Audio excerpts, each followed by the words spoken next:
تو آئندہ آنے والے زمانے میں پتہ ہی نہیں چلے گا کہ دین کس طرح ہمارے گھروں سے نکل جائے گا۔ بظاہر بے شک آپ مساجد بناتے رہیں، مدارس بناتے رہیں، لوگوں کو یہ بھی سمجھتے رہیں کہ لوگ جناب دین سیکھ رہے ہیں، لیکن کفار اتنا چالاک ہے، اس نے قرآن پر نظر رکھی ہوئی ہے، رسول اللہ کی حدیث پر نظر رکھی ہوئی ہے کہ جو اصل نکات ہے جب ان سے روح نکل جائے گی یا اوپر سے ڈھانچہ باقی رہے گا، جس طرح کہ اللہ کے نبی نے وضاحت کر دی کہ وہ قرآن تو بڑا اچھا پڑھیں گے لیکن قرآن نیچے نہیں اترے گا،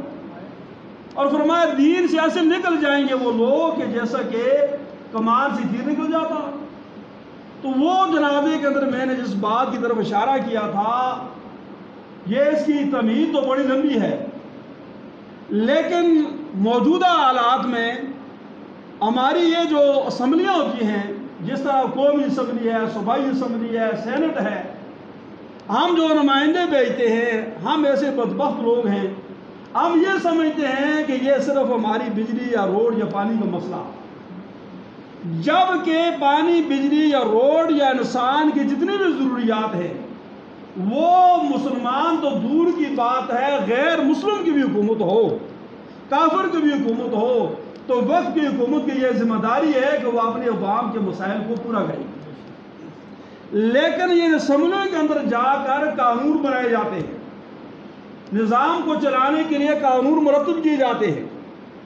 اور اس وقت میں ہم ایسے جاہل لوگوں کو، ایسے بے دین لوگوں کو،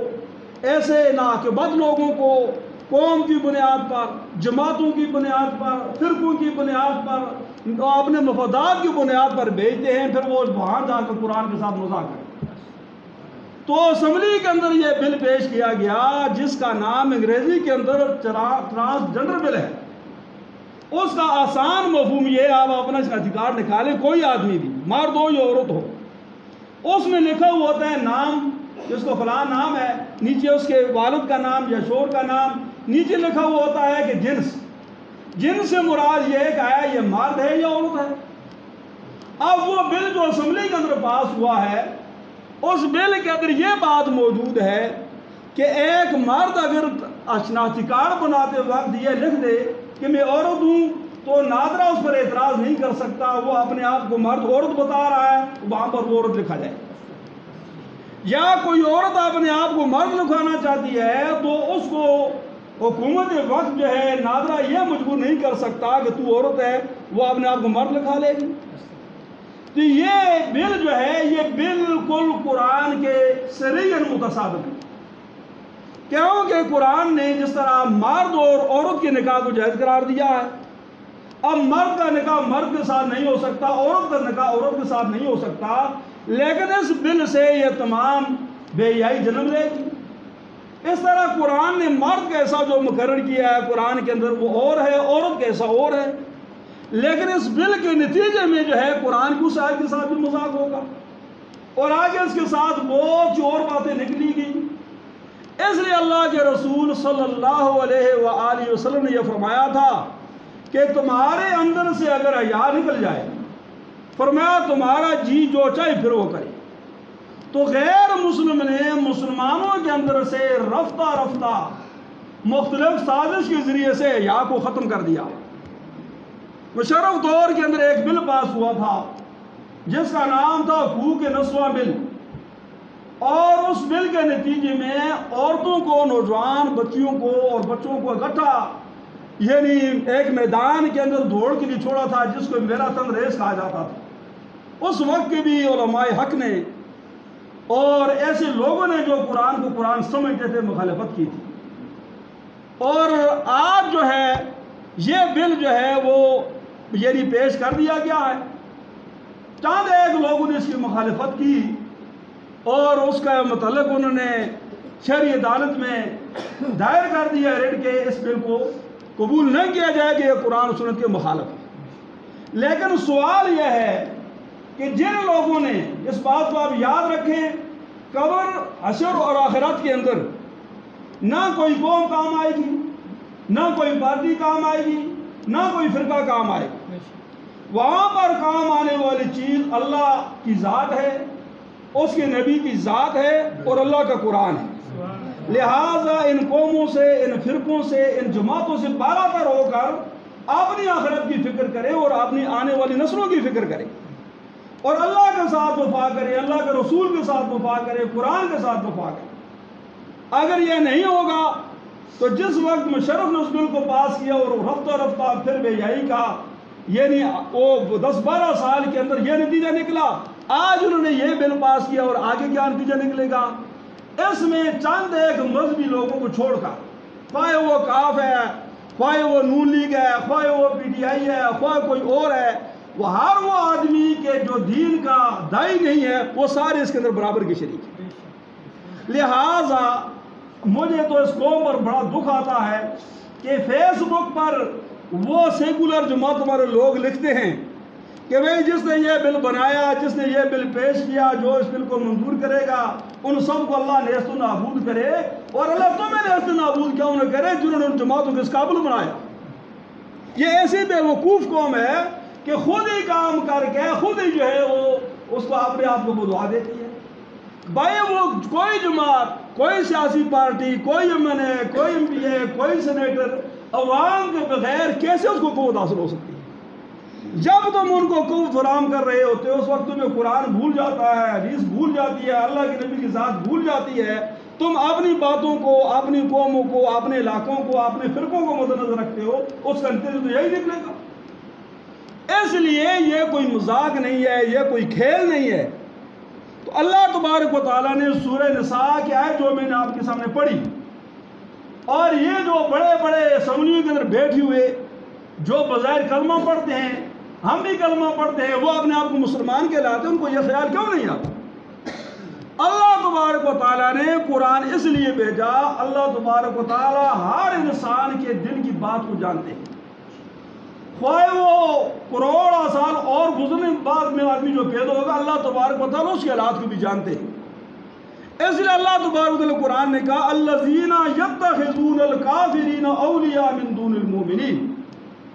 فرمایا کہ جو لوگ پکڑتے ہیں کفار کو اپنا دوست مومنوں کو چھوڑ کر،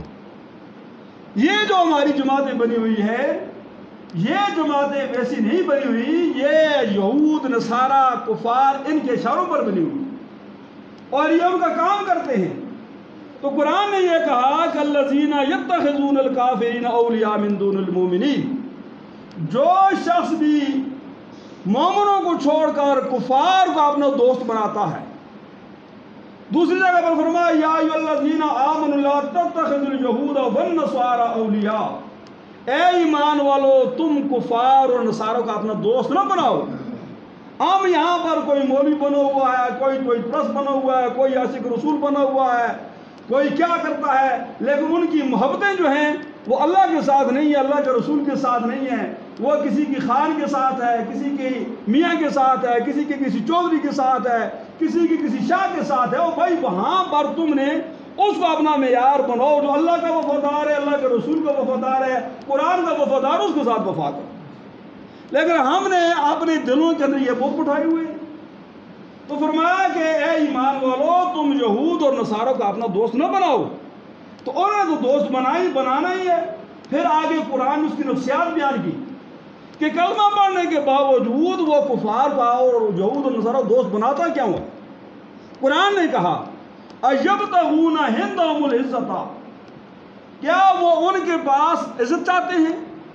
وہ ان کا اپنا دوست اس لیے بناتے ہیں کہ بھائی امریکہ کی بات مانیں گے، IMF کی بات مانیں گے، یہودیوں کی بات مانیں گے، اسرائیل کی بات مانیں گے، کسی کو وزارت ملے گی، کسی کو بڑی گاڑی ملے گی، کسی کو طیارہ ملے گا تو ہم عزت دار بن جائیں گے۔ اس غرض کی وجہ سے وہ ان کے ساتھ دوستیاں لگاتے ہیں۔ تو قرآن نے کہا یبتغون عندهم العزة، تم ان کے ہاں عزت تلاش کرتے ہو۔ قل للہ عزت جمیعا، فرمایا عزت تو ساری کی ساری اللہ کے پاس ہے، عزت کا مالک اللہ ہے۔ اور اس بات کو بھی یاد رکھے، یہ دنیا کی عزت جو ہے مفسرین نے یہاں پر یہ بھی لکھا ہے، دنیا میں کسی کو چند روزہ اگر عزت حاصل بھی ہو جائے یہ کوئی عزت نہیں ہے۔ جو سورہ واقعہ کے اندر آتا ہے خافضۃ الرافعہ، جب قیامت آئے گی تو بہت سے اپنے آپ کو بڑا سمجھنے والے اللہ ان کو پس ذلیل اور رسوا کر دے،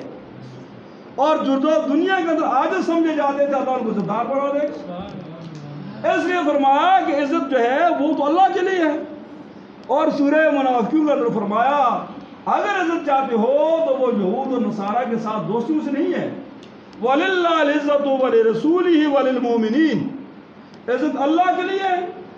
اللہ کے بعد عزت اس کے رسول کے لیے ہے، اور رسول اللہ صلی اللہ علیہ وسلم کے بعد جو رسول کے ساتھ وفا کرنے والے مومن ہو گئے عزت ان کے لیے. وَلِلَّهِ الْعِزَّةُ وَلِرَسُولِهِ وَلِلْمُؤْمِنِينَ وَلَكِنَّ الْمُنَافِقِينَ لَا يَعْلَمُونَ، لیکن منافق اس بات کو نہیں جانتے. اب ایک اور بڑی بدبختی ہمارے اندر کہ ہم اللہ کے ساتھ وفاداری نہیں کرتے، اللہ کے رسول کے ساتھ وفاداری نہیں کرتے، قرآن کے ساتھ وفاداری نہیں کرتے.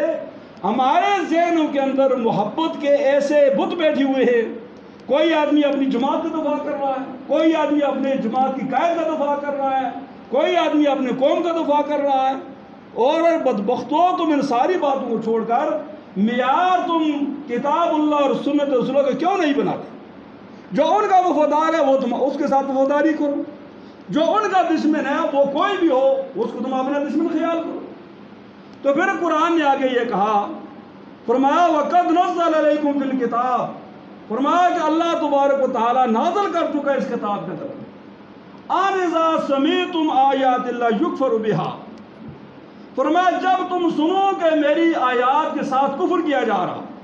جس طرح کہ اس بل کے نتیجے میں قرآن کی آیات کے ساتھ کفر کیا جا رہا ہے. مشرف دور میں اس بل کے ساتھ قرآن کا کفر کیا جا رہا تھا. یکفر بہا ویستہزأ بہا، اور میری آیات کے ساتھ مذاق کیا جا رہا ہے. فلا تقعدوا معهم، تم ان لوگوں کے ساتھ ہرگز نہ بیٹھو. تو جو لوگ اللہ کی آیات کے ساتھ مذاق کرنے والے لوگوں کو اپنا قائد، اپنا لیڈر، اپنا رہبر، اپنا رہنما، اور ان کے دفاع میں کچھ لکھیں یا بولیں یا کہیں، ان کا قرآن کے ساتھ حدیث کے ساتھ ایمان کا کیا تھا؟ فرمایا فلا تقعدوا معهم حتى يخوضوا في حديث غيره، یہاں تک کہ اس بات سے ہٹ کر اگر وہ کسی دوسری بات اگر مشغول ہو جائیں، پھر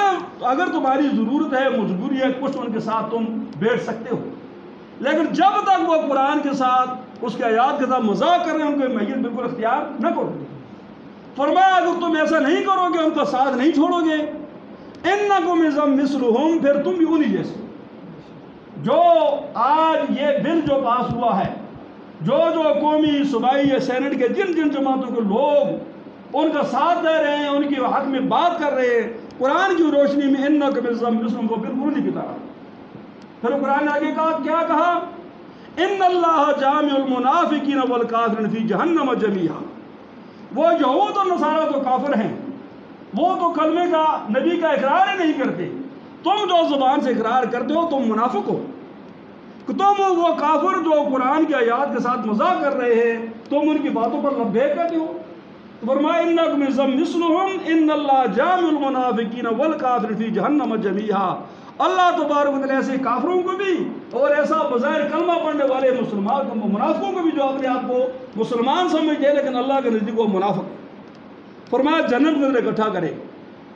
اس لیے یہ وقت بڑے فتنے کا وقت ہے، اور اس بات کو سمجھیں اور دین اسلام کو کی بقا کے لیے اللہ کے لیے کچھ وقت نکالیں اور قرآن کریم کے نزدیک آئیں. اب یہ جو میں نے آیات آپ کو پڑھ کر سنائی ہیں،